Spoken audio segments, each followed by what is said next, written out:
It started on a warm evening in London, after the negotiations had ended. The city was wrapped in a peaceful hush, but in my chest, everything felt far from calm. I remember the moment like it was yesterday, the way Khalid stood at the door of my hotel room, his sharp suit and dark eyes burning with unspoken thoughts. "Auntie Layla, you look like you need a drink," he said, his voice smooth like silk. I smiled, hiding the nerves that made my skin tingle. Khalid, me stepson, the son of the man who had taken me from Nigeria to live in this cold, distant place. But even with his father's blood running through his veins, there was something about him, something different, something that kept pulling me in. At first, I convinced myself that I was just being silly, but the feelings kept growing. I thought about his smile, the way his lips curved up when he saw me across the room. I thought about the times I caught him looking at Menot like a son should, but like a man would look at a woman. It was dangerous, I knew it, but there was no turning back. That night, after a few drinks, the air between us thickened. His eyes locked with mine, and in that moment I knew we were about to cross a line neither of us could erase. "Let's go for a walk," he said, his voice low and dangerous.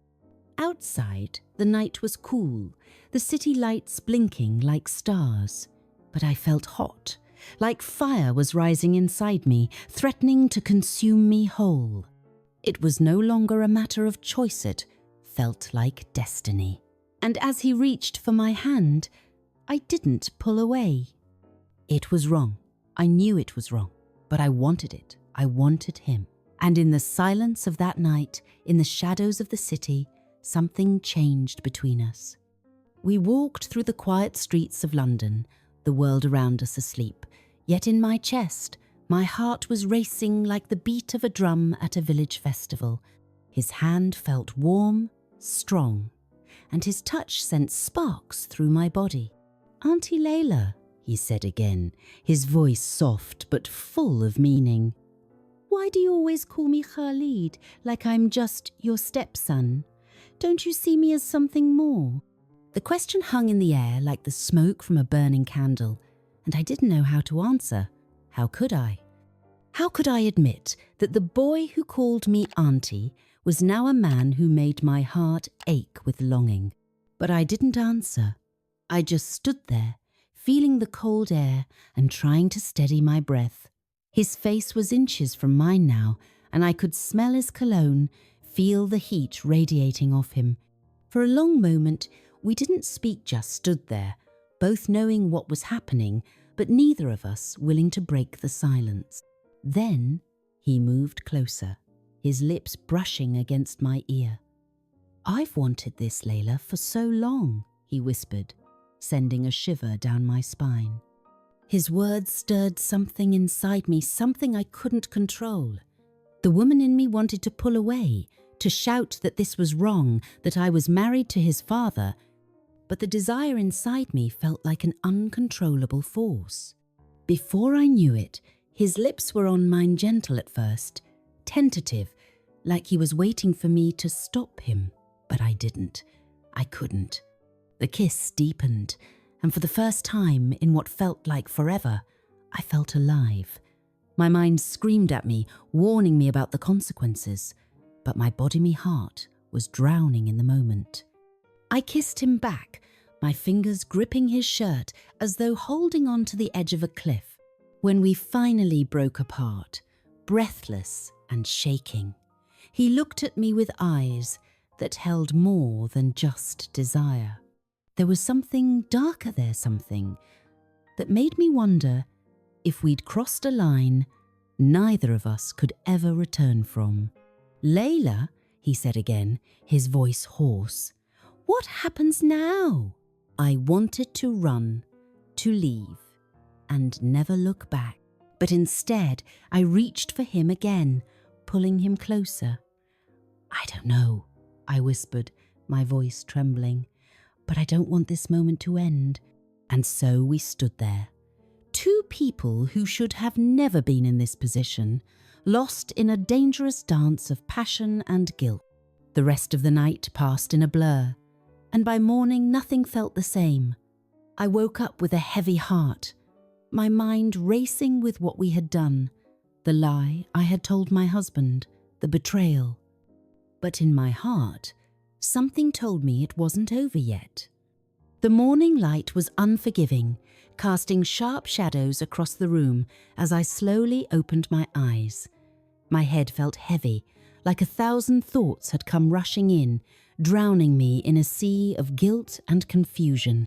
Beside me, Khalid was still asleep, his arm draped lazily over my waist. I didn't move, didn't dare to. The quiet seemed to mock me, each second stretching longer than the last.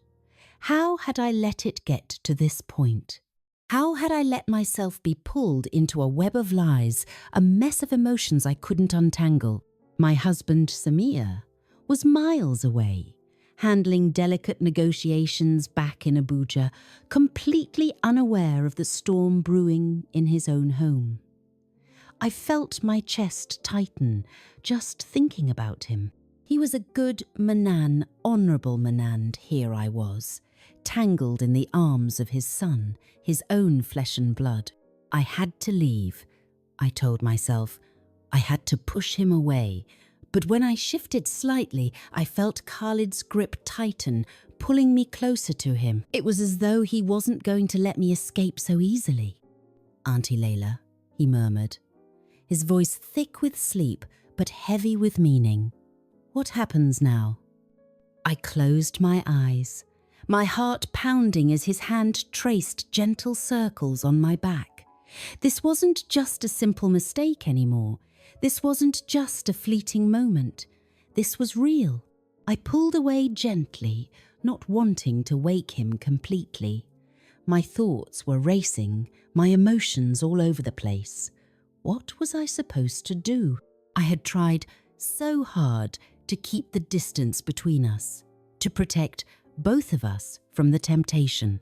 But in a city so far from home, with nothing but the quiet hum of the world around us, we had both fallen into something we couldn't control. I stood up from the bed slowly, my bare feet touching the cold floor. I looked down at him as he slept, his face relaxed and peaceful. He looked nothing like the man I had betrayed my husband with. In his sleep, he was just Khalid, me stepson. But when he woke, he would remember everything. And so would I. I turned away, trying to gather myself. My hands trembled as I reached for my clothes, dressing quickly as though the mere act of moving would shield me from the storm inside. When I finished, I turned back to Khalid. He was awake now, watching me with those deep, knowing eyes. His expression was soft, almost too soft. "You can't just walk away from this, Layla," he said quietly, his voice filled with something I couldn't quite place. Was it hope? Was it fear? "I know," I whispered, my voice shaking. "But I have to. This," I shook my head, my breath catching in my throat. "This was a mistake." He sat up, the bed creaking under his weight. He looked hurt, but there was something dangerous in the way he looked at me, something possessive. "You think it was just a mistake?" I couldn't answer him because deep down I knew it wasn't just a mistake. It was something more, something I didn't have the strength to face. Later that evening, I called my husband. His voice on the other end of the line was warm and reassuring, like it always was. But this time, I felt the weight of my guilt more than ever. "Samir," I said, my voice thick with emotion, "I need to talk to you about something. It's important." There was silence on the other end, and I knew he could sense the seriousness in my voice. "Of course, Layla. What's wrong?" I stopped, swallowing hard. "I need to tell you the truth. There's something you don't know, something I regret deeply." I could feel the tears welling up again, but this time I was ready to face them. I had to confront my mistakes. And in that moment, I realized something I hadn't before: my love for Samir was more important than any fleeting passion, more valuable than any temptation. It wasn't easy admitting my betrayal. It wasn't something I was proud of, but it was the first step in healing the wounds I had caused. I wasn't sure what would happen next, but I knew one thing for sure: I couldn't keep running from the truth. And as I ended the call with Samir, a deep sense of relief washed over me. I had faced the hardest part: the truth. I had been weak, but now I was strong enough to rebuild my life